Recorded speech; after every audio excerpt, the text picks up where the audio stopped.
Ya, saya Dwi Anggia dan Andromeda Mercury masih memandu debat kelima calon presiden pemilu tahun 2024. Andro, ini sesi adalah yang paling ditunggu-tunggu, Andro.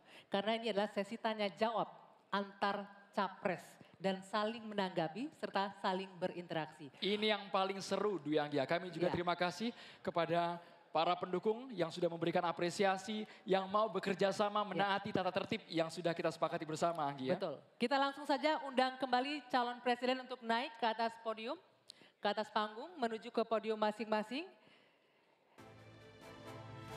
Ya. Kami ingatkan bagi calon presiden, pertanyaan harus sesuai dengan tema pendidikan, kesehatan, ketenaga kerjaan, kebudayaan, teknologi informasi, kesejahteraan sosial dan inklusi. Dan kami mohon jika ada singkatan atau terminologi asing harus dijelaskan terlebih dahulu. Baik, langsung saja kesempatan pertama untuk segmen ini akan kita berikan langsung capres nomor urut 2, Bapak Prabowo Subianto untuk bertanya ke capres nomor urut 3, Bapak Ganjar Pranowo. Bapak, waktunya 1 menit dimulai dari Anda berbicara, silakan. Pak Ganjar, kita mengetahui masalah yang sangat penting dihadapi bangsa kita adalah bahwa banyak sekali anak-anak kita yang kurang gizi, stunting. Saya ingin bertanya apakah Bapak setuju dengan gagasan saya untuk memberi makan bergizi untuk seluruh anak-anak Indonesia untuk mengatasi masalah stunting dan menghilangkan kemiskinan ekstrim dan juga mengurangi angka kematian ibu-ibu pada saat melahirkan. Terima kasih. Masih ada waktunya? Cukup? Cukup, baik. Silakan Pak Ganjar untuk menanggapi pertanyaan dari Pak Prabowo. Waktunya 2 menit dimulai dari Bapak berbicara. Kalau ngasih makannya kepada anak-anak untuk mencegah stunting, saya sama sekali tidak setuju Bapak. Karena Bapak terlambat Pak. Stunting itu ditangani sejak bayi dalam kandungan, Pak. Ibunya yang dikasih gizi. Kalau kemudian gizinya baik, mereka lakukan cek rutin, ya, maka akan ketahuan bahwa dia, ibunya sehat, anaknya pertumbuhannya dilihat. Kalau Bapak ngasih gizi kepada ibu hamil, itu baru setuju Pak saya, Pak. Nah, nanti setelah itu dia akan lahir, ibunya selamat karena diperiksa. Tadi Bapak sampaikan, udah bagus Pak tadi pertama Pak. AKB akan turun, kemudian indeks kita akan bagus, anaknya akan tumbuh. Kalau sudah lahir dan tumbuh, mungkin bukan stunting Pak itu gizi buruk. Kalau gizi buruk Bapak mau memperbaiki boleh. Jadi jangan sampai confuse antara stunting dan pemberian makan Pak. Jadi makannya jangan banyak-banyak, nanti kekenyangan. Jangan sampai nanti terjadi obesitas, ini lebih bahaya lagi nanti. Itu kira-kira yang bisa dilakukan, jadi mengatasi stunting sejak ibu hamil, bahkan bisa dicegah pada saat anak-anak kita mau menikah Pak. Periksa kesehatan si calon pengantin perempuan, laki-lakinya juga, maka dia siap menikah. Ya, maka jangan menikah dini. Baru hamil, periksa rutin, kasih gizi, insya Allah Pak, itu akan melahirkan bayi-bayi yang sehat, yang kuat, dan kemudian kalau itu kurang gizi, baru Bapak benar tadi Pak. Kasih gizi yang baik agar anak-anak tidak kurang gizi dan dia tumbuh cerdas. Mudah-mudahan menjawab ini Pak. Terima kasih Pak. Waktunya? Cukup. Cukup? Baik, silakan Pak Prabowo untuk menanggapi jawaban dari Pak Ganjar. Waktunya 1 menit dimulai dari Bapak berbicara. Sebetulnya yang saya sampaikan ya persis itu. Jadi kita... Oke. Belum. Kita beri program kita beri makan ibu yang sedang hamil.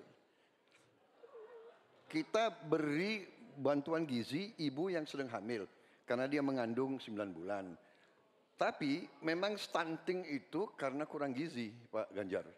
Itu karena ibu dan karena dianya juga kurang gizi, dia stunting. Dan itu terjadi di seluruh bagian dari Indonesia. Yang saya ketemukan anak-anak umur 10 tahun badannya seperti anak umur 4 tahun. Jadi kita harus intervensi, kita harus kasih bantuan makan dan juga ini mengurangi kemiskinan karena banyak sekali rakyat kita yang penghasilannya hanya 1 juta rupiah sebulan. Jadi kalau tidak dibantu makan, anak-anaknya sangat berat hidupnya. Terima kasih. Ya, cukup waktunya ya. Baik, selanjutnya kami persilakan Pak Ganjar untuk menanggapi jawaban dari paslon nomor 2. Waktunya 1 menit, silakan dari sekarang. Jadi maksudnya Bapak mengkoreksi pertanyaan Bapak ke saya ya tadi ya? Tidak. Pak? Oh tidak? Oke. Bapak setuju atau tidak dengan Pak Prabowo, makan mohon siang? Itu? ditahan. Saya izinkan kok Berbicara Bapak, di waktunya biar kita saja berdebat. Karena Silakan. beliau tidak mengoreksi, saya ingatkan aja pertanyaannya. Bapak mau kasih makan untuk mencegah stunting buat anak-anak. Terlambat Pak itu. Maka saya sampaikan Pak, kalau Bapak mau mencegah stunting Pak, sekali lagi Pak, perhatikan proses menikah Pak. Mulai dari mereka remaja ya, dan kemudian Bapak mesti lihat Pak, perempuan Indonesia, remaja Indonesia, itu sebagian besar anemia Pak. Perhatikan itu dulu. Kalau itu sudah, maka dia menikah, perhatikan usianya. 19 tahun usia hari ini adalah menjadi ukuran di mana mereka akan sehat secara mental dan secara fisik. Kalau itu sudah Pak, diperiksakan semua ke dokter, ke rumah sakit dan rutin, itu akan terjaga dengan gizi yang baik yang ada di sana. Itu pendapat saya. Cukup. Waktunya habis Bapak. Terima kasih Pak Ganjar. Mohon tenang hadirin sekalian. Sekarang kita ke calon presiden nomor urut 1. Maksud kami nomor urut 3, Bapak Ganjar Pranowo. Bertanya ke calon presiden nomor urut 1, Bapak Anies Baswedan. Waktu Pak Ganjar 1 menit dimulai saat Bapak berbicara. Pak Anies, lagi rame kita mau tanya soal bansos. Karena menurut saya bansos ini adalah kewajiban negara dan rakyat berhak mendapatkannya. Tapi kita punya problem. Karena banyak klaim yang diberikan seolah-olah ini bantuan orang per orang atau kelompok. Padahal kita masih punya. Ada data yang tidak valid, ada cara penyampaian yang tidak benar, ada protes yang kemudian tidak terverifikasi atau terrespon dengan baik. Ini yang menjadi pertanyaan saya kepada Pak Anies adalah, menurut Pak Anies kira-kira, bagaimana tata kelola bansos agar 1 tidak saling klaim, 2 bisa tepat sasaran, 3 tidak menimbulkan kecemburuan-kecemburuan, sehingga inilah satu harapan yang betul-betul bisa diterima oleh rakyat. Silakan. Masih ada waktu Bapak? Cukup. Kami persilakan calon presiden nomor urut 1, Bapak Anies Baswedan, menjawab pertanyaan yang disampaikan oleh calon presiden nomor urut 3, Bapak Ganjar Pranowo. Waktu Bapak Anies 2 menit dimulai saat Bapak berbicara. Ya, terima kasih Pak Ganjar. Pertama, kita harus menyadari bahwa yang disebut sebagai bansos adalah bantuan untuk si penerima, bukan bantuan untuk si pemberi. Karenanya, dia diberikan sesuai dengan kebutuhan si penerima. Kalau penerimanya membutuhkan bulan ini, ya diberi bulan ini. Kalau dibutuhkannya 3 bulan lagi, ya 3 bulan lagi. Tidak usah dirapel semuanya. Ya. Dijadikan sebagai sesuai kebutuhan. Yang nomor 1 yang itulah yang disebut sebagai bansos tanpa pamrih. Kemudian yang kedua, pemberian bansos ini harus tepat sasaran. Artinya diberikan melalui pendataan yang baik, informasi data itu harus akurat, dan mekanisme pemberiannya melalui jalur birokrasi. Bukan dibagikan di pinggir jalan, tapi dibagikan langsung di lokasi menggunakan siapa jalur birokrasi. Kemudian yang ketiga, yang tidak kalah penting, ketika kita berbicara tentang bansos ini, harus bansos itu bisa dipastikan mereka yang miskin, prasejahtera itu termasuk di dalamnya. Jangan sampai mereka terlewatkan. Karena itu kami menyusun ini sebagai bagian dari perubahan adalah bansos plus, angkanya ditingkatkan. Yang belum masuk masih miskin dimasukkan dan diberikan bekal pelatihan, pendampingan supaya mereka pelan-pelan bisa mandiri dan hidup lebih sejahtera. Jadi kami melihat ketika sampai kepada bansos, bansos ini adalah atas nama negara.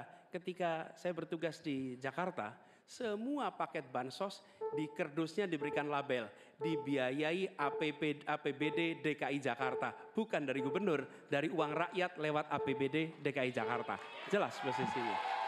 Selanjutnya kami mohon kepada calon presiden nomor 3, Bapak Ganjar Pranowo, menanggapi jawaban calon presiden nomor 1, Bapak Anies Baswedan. Waktu Bapak 1 menit dimulai saat Bapak berbicara. Terima kasih. Ya kali ini pasti setuju dong. Karena proses logic thinkingnya adalah datanya diperbaiki. Ini yang pernah kita lakukan dan ketika kawan-kawan Kades sudah bersusah payah diberikan ke atas, balik lagi pada data yang sama. Seolah-olah kita abai pada soal data ini sehingga betul-betul bansos yang diberikan yang rencananya tadi menurunkan kemiskinan, mengurangi gap, menurunkan kemiskinan oke ternyata. Tapi gap tidak.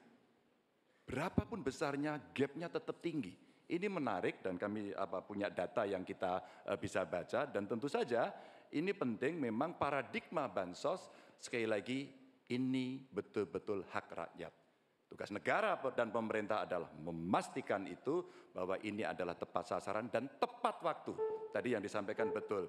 Dan kami berusul bantuannya ganti aja deh bantuan kesra karena tugas negara itu menciptakan keadilan sosial, bukan menciptakan bantuan sosial. Waktunya habis Bapak. Sekarang Bapak Anies Baswedan untuk langsung menanggapi jawaban dari Bapak Ganjar Pranowo. Waktu Bapak 1 menit dimulai saat Bapak berbicara.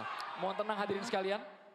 Ya, terima kasih Pak Ganjar. Dan yang dibutuhkan juga Pak Ganjar, kita harus mulai memikirkan opsi bahwa bantuan itu bisa berbentuk cash transfer, mengurangi potensi korupsi dalam pengadaan barang. Karena kita tahu pengadaan bantuan sosial itu pada satu sisi memang membantu, sisi lain ini memberikan usaha pada justru usaha-usaha raksasa karena yang diisikan di situ adalah produk-produk dari perusahaan-perusahaan raksasa. Dan ini yang menurut saya harus koreksi bila bantuan itu diberikan langsung dalam bentuk cash ini salah satu yang perlu kita pertimbangkan. Mereka langsung gunakan sesuai dengan kebutuhannya. Lalu yang soal data. Data ini sesungguhnya bisa dikerjakan bersama-sama. Kami pernah lakukan di situ, pasti sama nih Pak Ganjar, berikan kepada RT, RW, mereka musyawarah mencocokkan siapa dalam daftar itu yang benar, siapa dalam daftar itu yang keliru. PKK, LMK, kemudian Karang Taruna, RT, RW, mereka bisa membantu. Datanya akurat, dananya dipakai sesuai kebutuhan. Makasih. Waktunya habis Bapak. Ya, untuk sesi selanjutnya kita berikan kesempatan Capres nomor urut 1 untuk bertanya ke Capres nomor urut 2. Kami persilakan Pak Anies untuk bertanya kepada Pak Prabowo. Waktunya 1 menit dimulai dari Anda berbicara. Silakan Pak Anies. Baik, Pak Prabowo yang saya hormati, gagasan yang Bapak bawa dan Bapak gaungkan adalah keberlanjutan. Pertanyaannya kemudian, apakah yang sekarang kurang dari pemerintah hari ini akan dilanjutkan? Asumsi saya tidak. Yang kurang tentu tidak dilanjutkan. Karena itu pertanyaan yang perlu dijawab adalah terkait dengan persoalan perempuan. Bagi kami persoalan perempuan ini sangat penting. Dan karena tadi tidak ditanyakan di dalam dialog tadi, maka saya merasa perlu untuk mengangkat tema ini untuk memberikan kepada kita yang nantinya berada di puncak kepemimpinan nasional, memberikan perhatian yang serius pada persoalan perempuan. Ini persoalan yang mendasar. Pertanyaannya Pak, bisakah Bapak jelaskan apa yang kurang dalam pemberdayaan dan perlindungan perempuan sekarang dan bagaimana mengubahnya? Terima kasih Pak. Ya, cukup waktunya. Silakan dijawab Pak Prabowo. Waktu Anda 2 menit untuk menjawab. Dimulai dari Bapak berbicara. Baik, benar sekali ya, kita benar-benar melihat bahwa peranan perempuan sangat penting dalam kehidupan suatu bangsa. Dan karena itu fokus saya adalah tadi ya, membantu gizi makan untuk kaum ibu-ibu yang hamil. Kedua, fokus kepada pendidikan. Saya ingin membangun sekolah-sekolah unggul terpadu di tiap kabupaten, di mana kaum perempuan harus diberi suatu kesempatan yang sama dengan kaum laki-laki, dan ini sudah saya rintis di Universitas Pertahanan, di program-program S1 yang kita buka di 10 prodi di bidang Science, Teknologi, Engineering, Mathematics. Ternyata proporsi perempuan sangat besar. Juga di Politeknik Vokasi di Atambua yang kita buka, justru perempuan lebih besar dari laki-laki di mahasiswa dan mahasiswinya. Jadi memang benar ini kita harus memberi kesempatan terutama melalui pendidikan dan pelayanan kesehatan. Ini saya kira sangat-sangat penting. Kita harus kurangi secara drastis angka kematian ibu yang kita termasuk 10 negara tertinggi angka kematian ibu pada saat melahirkan. Jadi saya kira upaya-upaya untuk kesetaraan gender sangat penting. Juga di bidang politik kita melihat kaum perempuan sudah sangat mengambil peran yang sangat menonjol. Dan saya akan mendorong peranan itu di pemerintah yang saya pimpin kalau saya dipilih. Terima kasih. Waktunya habis. Saya berikan kesempatan untuk Pak Anies menanggapi jawaban dari Capres nomor urut 2. Waktunya 1 menit. Silakan dimulai dari Bapak berbicara. Ya, terima kasih Pak Prabowo. Tapi mohon maaf, nampaknya Bapak belum menjawab pertanyaan kami. Karena pertanyaan adalah tentang perlindungan perempuan, yang permasalahan apa dan bagaimana mengubahnya. Mohon nanti sesudah ini mungkin bisa dielaborasi soal perlindungannya. Kami melihat ada 3 hal ketika bicara itu. 1, perlindungan. Karena kita menyaksikan jumlah kekerasan pada perempuan luar biasa banyak, tinggi. Catatannya ada 3,2 juta kasus selama 8 tahun terakhir ini. Itu yang tercatat, itu yang terlaporkan. Dan perempuan ini harus dimuliakan, harus dilindungi, dan kekerasan pada perempuan tidak boleh disepelekan, tidak boleh dianggap sebagai isu kecil. Dari mulai catcalling sampai kekerasan fisik, itu semua harus ditindak tegas dan kami akan tindak tegas. Kemudian yang kedua, kesetaraan. Yang sekarang bekerja dibangunkan daycare, sehingga bagi ibu yang mempunyai anak bisa ada tempatnya. Yang ketiga, kesejahteraan. Perempuan harus punya upah yang setara dengan laki-laki. Itu kira-kira Pak. Terima kasih.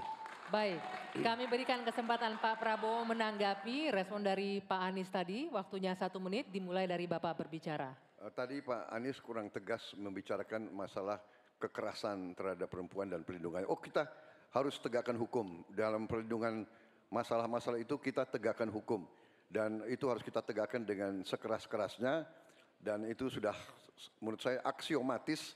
Tanpa kita berpikir panjang, memang itu kita harus lindungi seluruh rakyat kita, apalagi kaum perempuan dari segala bentuk penindasan, kekerasan, eksploitasi, human trafficking, dan sebagainya. Jadi saya sangat-sangat mendorong penegakan hukum yang sekuat-kuatnya dan bantuan kepada lembaga-lembaga event non pemerintah, NGO-NGO yang bergerak di bidang perlindungan kaum perempuan.